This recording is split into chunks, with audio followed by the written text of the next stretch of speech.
Here to talk about all things CX is Hannah Byrne, who's the state and local government strategy director at Qualtrics. Hannah, thanks so much for being with us today. Thank you so much for having me, Emily. Of course. So let's go myth busting, which is one of my favorite things that we can do here because CX is a term and an idea that has kind of expanded and changed over time. So, why is collecting things like survey data alone a little insufficient when it comes to CX programs more broadly? Yeah, I think that's a great question because I do think, and I'll just spell it out for anybody who's wondering what the acronym CX means. I do think that customer experience or CX, often the first thought that comes into our mind is, oh yeah, you slap a survey at the end of an event and you ask people, did they like the event and would they recommend it again?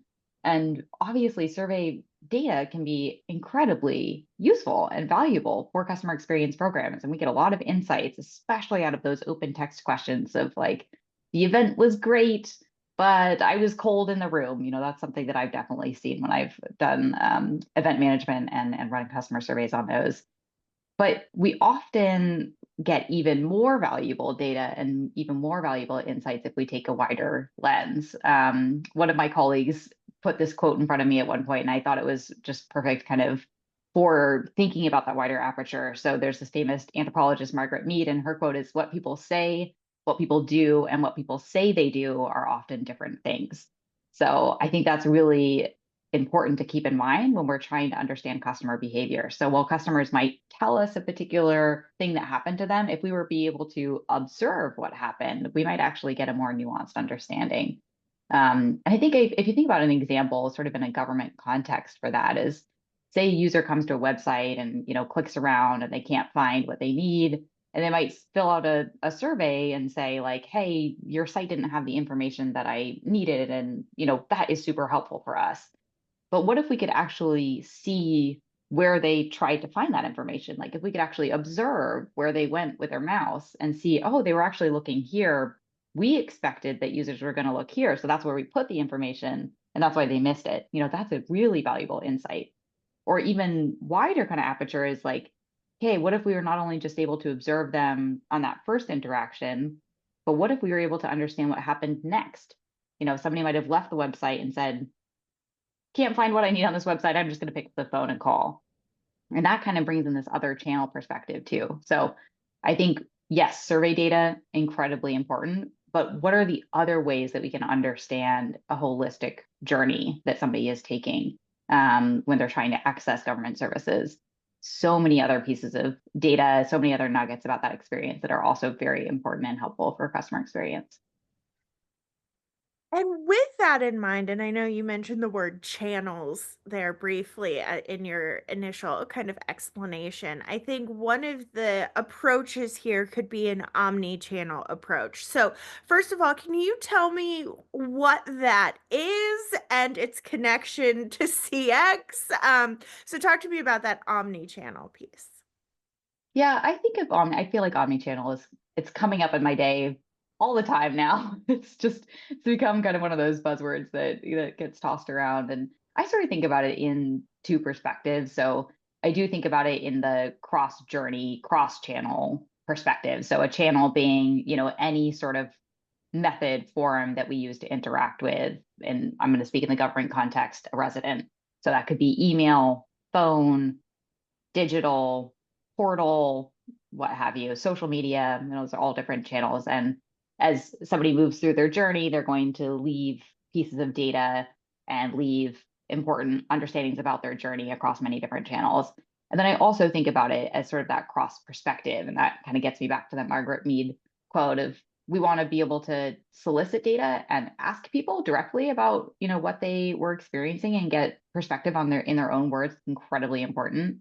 We also want to be able to observe and sit back and kind of see, okay, what actions did somebody actually take? And how can that better help us better inform how we need to set up a service or even set up a physical location that better suits people's needs?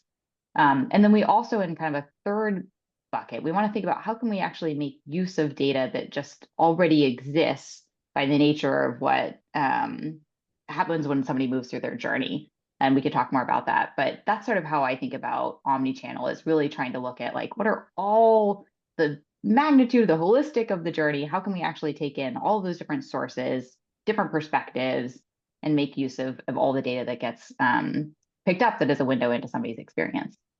Yeah. And there are a lot of touch points. I think sometimes people think you're having one-on-one interactions, but to your point, there is an entire journey that is kind of taking place here. So walk me through an example of what listening across all of these touch points, what does that really look like in practice for an agency or an organization? Yeah, I do think I just want to acknowledge that it's hard. Like, there are not that many governments or private sector companies that are truly able to understand an end-to-end customer journey. It's hard to be able to do that and really be able to make use of the data that is gathered across that entire journey. But you could definitely see examples of folks who are sort of pushing the envelope there. I want to share an example of this is actually from an international government. And it's a little bit meta because part of the problem that they were trying to solve is this omni-channel problem.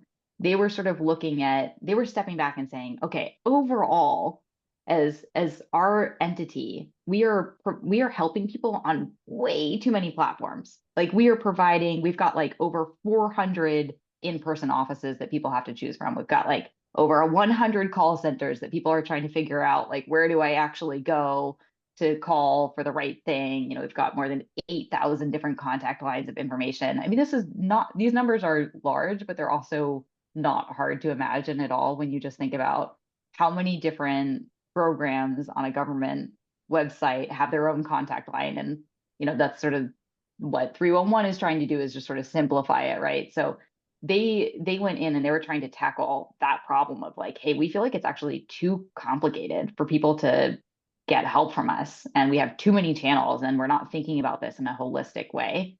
And so what they did is they really tried to understand how how citizens got help from the state. Like, what was that sort of like initial contact point? So they were trying to look at that initial contact journey, like how do people actually get help?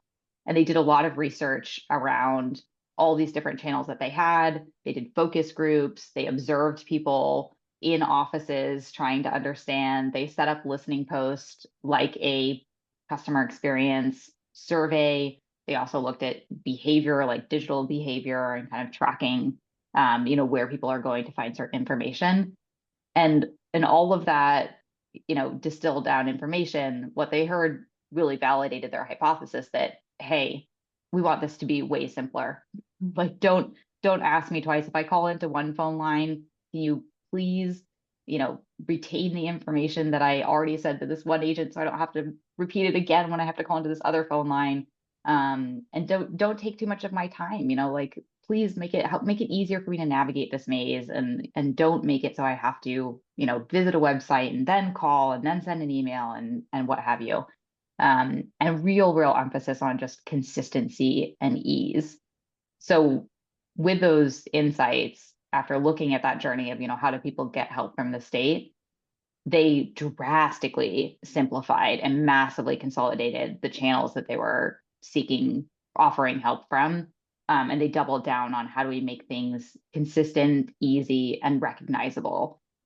So when people interact with our entity, they see the same branding over and over again, the same colors. It all feels like it's one entity, even though we all know in the world of government that there are probably many different teams and maybe even multiple agencies behind that one, channel that somebody is interacting with.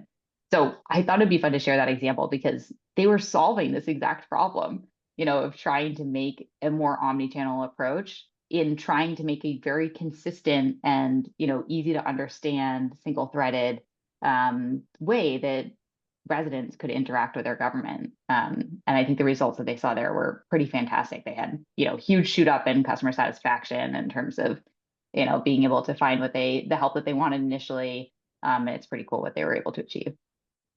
It sounds very cool, and just personally, that is one of my biggest pet peeves is when, in my case, go to the doctor's office and you fill out the forms ahead of time. You get there, they give you pretty much the exact same forms, you fill them out, you give your information to the nurse, and then the doctor comes in and asks you the same questions, and I'm like, "Friends, let's share.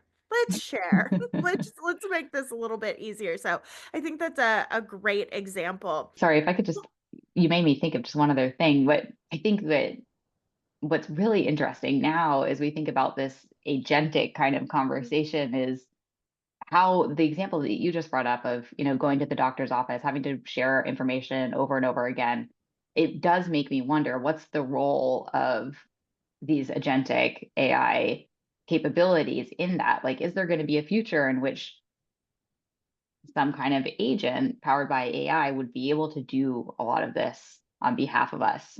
So I do wonder about that for government, what the future is there. So some good potential. I hope so. I hope so for sure. All right. So I want to take a half step back here because I think what you said at the beginning of the last question is so important. You said, this is hard. And this is something that is really, you have to be focused to undertake it. You have to kind of create those consistent experiences and do that whole thing. So, with that in mind, why is prioritizing CX necessary for state and local governments? And I think it is, just to be clear.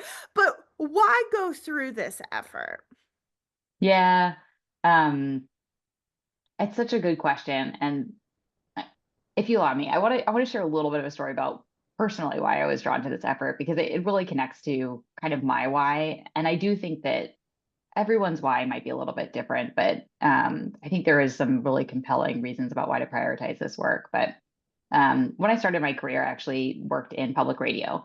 And when I was in public radio, my entire job was talking to folks who were caught up in various systems. And oftentimes they were government systems, folks that were trying to get aid or recovery and just having a really hard time, or people who were trying to enroll in a program and just facing hurdles left and right about, like, am I eligible? How do I even find out if I'm eligible? So we covered a lot of these stories, and it got me wondering, well, why is it so hard? And of course, naive, like early 20s me was like, that doesn't make sense. It should be really easy. And so I went off to get my public administration degree and then go work in government because I was sort of compelled by this. And what was interesting is what I found is, as I sort of made my way up within government, as I got into the rooms where these decisions were being made about how do we fund these programs, how do we set them up, it became increasingly difficult to actually feel connected to those stories and understand, what is an individual's experience trying to access this particular service. What do people actually want? What are their preferences? What are their priorities? And getting that data was very difficult to bring into the decision making room. We didn't always have it. And that to me is the gap that customer experience can provide, is being able to make decisions about government programs, services, policies, really based on what residents actually need, want, and prefer. And I think it's kind of an impetus of government in many ways to prioritize experience, because when we do prioritize experience, we get, dividends in terms of more equitable outcomes. We see efficiency gains by, really, narrowing down on just exactly what people want and not missing the mark in terms of providing something that maybe wasn't at the top of the list. So it actually really helps us be more efficient in terms of going after the outcomes that we're trying to get. We see things like increased, the private sector world, they call it reducing customer churn. We see increased program adoption, and getting people what they need faster and, more tailored. And we also, and this is harder to measure, but we do have ways to do this, is we see increased trust. If you believe that your government is reliable, it's going to meet your needs, it's going to serve you in the way that you want to be served, you are more likely to trust your government. And that is actually, you can, in a very fascinating way, you can actually measure those interactions. Like if an individual has good interactions over the course of their lifetime with government, they're going to have more trust. in their government. And that also has a massive impact in government's ability to achieve the things that it's tasked to do. So I think there are many reasons to prioritize CX, and I also part of me just thinks it's kind of the job that we have, and it's the honor, right, of being able to be in that position to serve folks and prioritize their experience. I tell this story all the time, much to my dad's continual chagrin, but he turned 65 this year and he went to enroll in Social Security benefits. And with the new system they have in place, you have to have an email in order to do that. And you would think that my father would have an email. He's not that old, but he refuses, right? He just fundamentally refuses. So he went in and he signed in. Tried to enroll with my stepmother's email account. He was like, hers will work. It'll be great. She's already enrolled in Social Security." And they were like, no.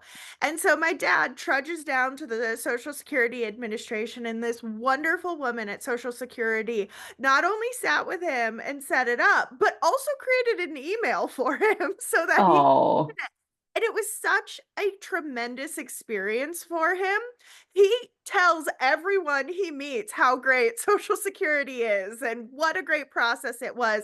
And that woman went well out of her way to help my dad in this process. And to your point, the trust that he was very frustrated at the beginning, not being able to kind of get into the system in the way it was, but that positive interaction, that kind of CX that you're talking about, revolutionized his experience, and he walked away feeling really great about the agency that he interacted with and kind of the services he was providing.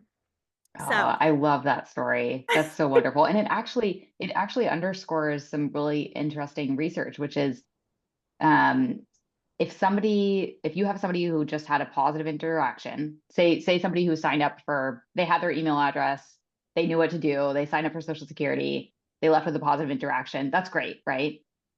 You can actually see, and I think your dad's story illustrates this, a higher return on customer satisfaction if somebody has a negative experience, but then the organization or the entity responds in such a positive way.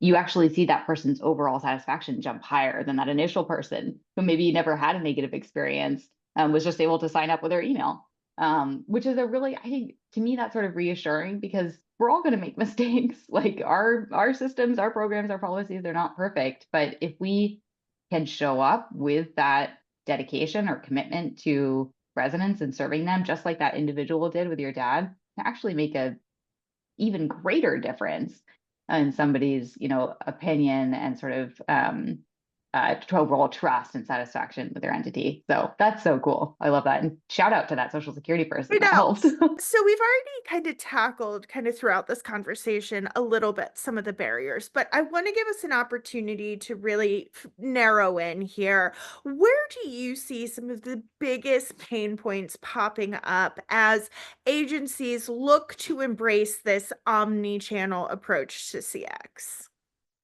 Yeah, I mean, I think in a perfect world, you're like, you take a state, for example, some states have over 100 different offices and agencies, maybe even more. The number of programs, services, et cetera, that exist, it might not even be known. Sometimes we don't always know what all we deliver inside of a single state.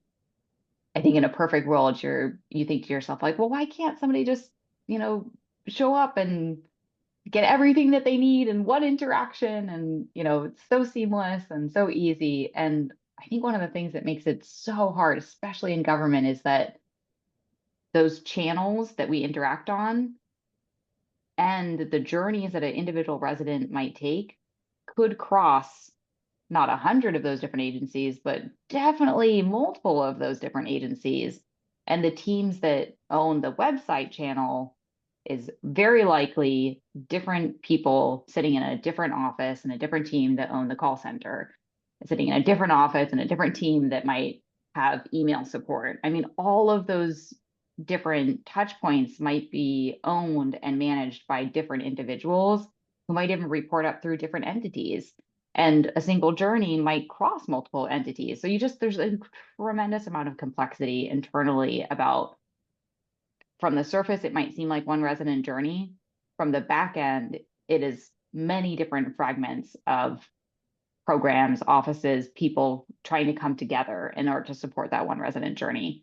So I think that does actually make it quite challenging, especially in the government context, to bust through those silos and bust through the kind of cross agency work that has to happen when we're really thinking about a single journey from end to end.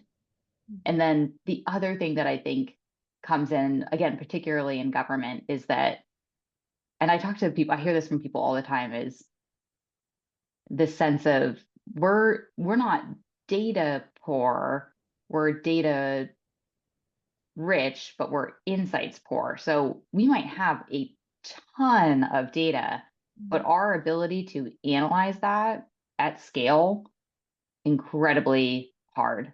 So if you just think about all of the files that folks might have with case notes on individuals, in order that would help, if they could actually analyze that fast at scale in an automated way, might help you serve an individual much better, or serve a collection of individuals, understand a persona group, serve an entire collection of individuals much better. I think that comes into play quite a bit in government too. It's just having a lot of data.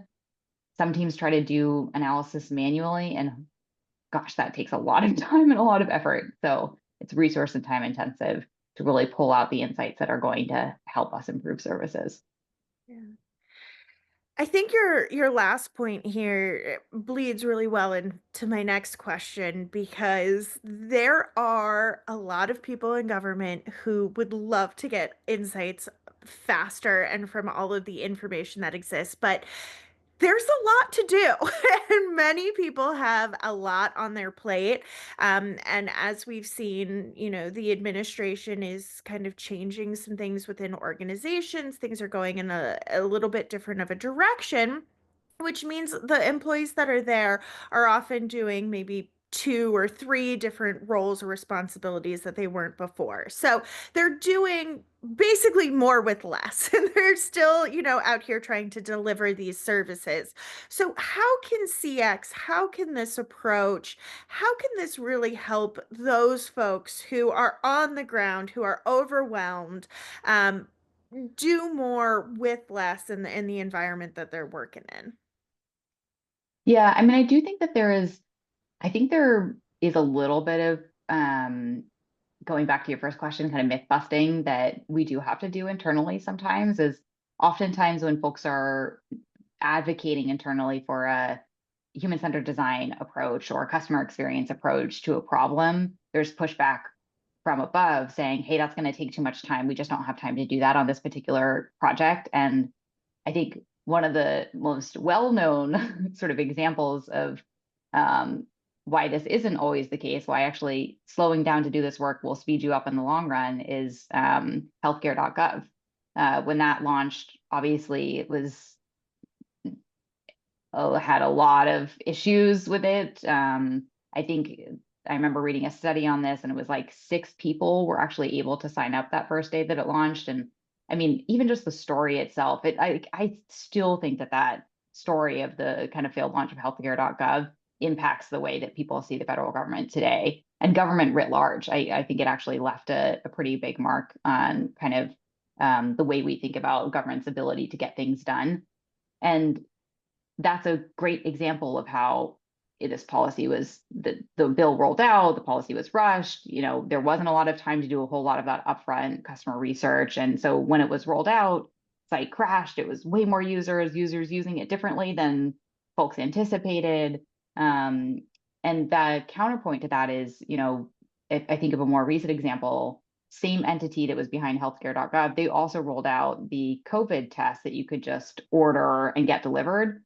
And I remember talking to people who, when they first got it, they were really surprised. And the reason they were surprised is because it was so easy. It's like, I just go to this website and then I just get this COVID test delivered. Like, wow, that was pretty remarkable. And that entity that was behind that in the federal government actually did really start embracing things like customer experience and human-centered design, because I think they learned kind of the hard way, honestly, that if we don't do this upfront, it can actually slow us down incredibly and cost a whole lot more if we don't get it right. So I do think there's a little bit of myth busting that has to happen, that it doesn't always take more resources. Sometimes it actually takes less resources in the long run if you do this kind of work and you do it well.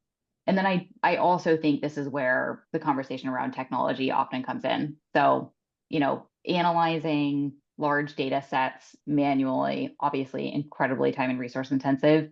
Thankfully, we exist in a world now that there are a lot of tools and tech that can help us do that, and help us do that really at scale. And so I think that um, that is an important part of this conversation, is how do we adopt principles and approaches like human-centered design methodology, but how do we do that with technology so we can do that fast at scale, reach even more people than we were able to before, and in an efficient way to achieve what we're trying to achieve. Wonderful. All right, two more quick questions for you. And the first is, obviously, governments are at various stages of adoption when it comes to CX, let alone kind of thinking through the omni-channel or human design approach. So if someone's listening to this call and they're thinking to themselves, this is something that makes sense, the way that Hannah's describing this makes sense, where should they go to get started? What are some kind of key steps? Yeah, that's a great question. One one example that I always like to share, because I think that it's not always obvious that it's a CX program from the get-go, is so I imagine many of the listeners have probably used a rideshare app before, like Uber or Lyft. And we use a rideshare app, at least last time I did it, you get to the end of that ride and there is a 1 through 5 star question. And it's actually part of the experience. Like I can't actually close out my ride until I answer that 1 through 5 question. I answer that 1 through 5 question. I've had most of my Lyft rides have been 5, so they've been pretty good. But a couple times I've been at a 3 or 4. When I go to a 3 or 4, Lyft prompts me to say, "Hey, I want to learn more. Was the driver driving too fast? Did you feel unsafe? Was there issues with the car? All these sort of different questions." And that right there, that's going back to our first one, that's a CX survey right there. And it just feels like it's part of the experience, which I think is so smart of them because they've actually baked it in. So I bet their response rates on that are really great because it's just part of the experience. It tastes like one click, and they're actually getting some really not just the metric. I'm sure the 1 through 5 stars, somebody's tracking that to see how that tracks over time, and what things are looking like, using it for driver performance. But then they're also getting deeper insights too, of like too fast, or there was something issue with the app. They're getting those insights underneath that rating of the why that helps them make improvements. So when I think about what's one step that somebody could take, that is such a short and easy kind of metric there. Just being able to, like, you could do 1 through 5 stars on a digital transaction. You know, how easy or hard was this to complete? Measures customer effort. If it's bottom box, the lower stars, then you just ask why. And if you just put that up at the end of, when somebody completes a permit or when somebody submits an application, you would get some really useful insights, I bet, about, what actually caused the difficulty within this application, or caused the difficulty with this permit. That would be a sort of more simple way to start than thinking about how do I take on this entire omni-channel approach all at once, because that's definitely something that we work up to over time. I like that approach. All right, final question. How does Qualtrics help? What's your secret sauce? Yeah, so Qualtrics is very much in that tech space of trying to help folks analyze the data that they have and collect more data at scale and automated to really speed up and get those efficiency gains that folks are looking to get and do more with less, as you said earlier. So Qualtrics has solutions both for customer experience as well as employee experience, and really trying to help organizations look at their journey holistically. We really work with governments on mapping out, let's look at that entire journey that a resident takes where can we listen across that entire journey? Where do we have data that we might be able to leverage to better understand that journey and equip leaders with insights that they can use to take action?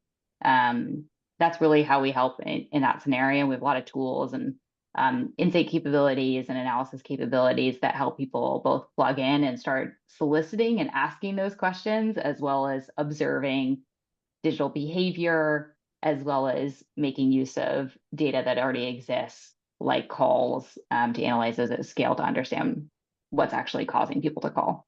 So, quite a few different tools in those different buckets. Well, I appreciate your insights today, Hannah. So thanks so much. We really appreciate it. Thank you so much for having me, Emily. Been a great conversation.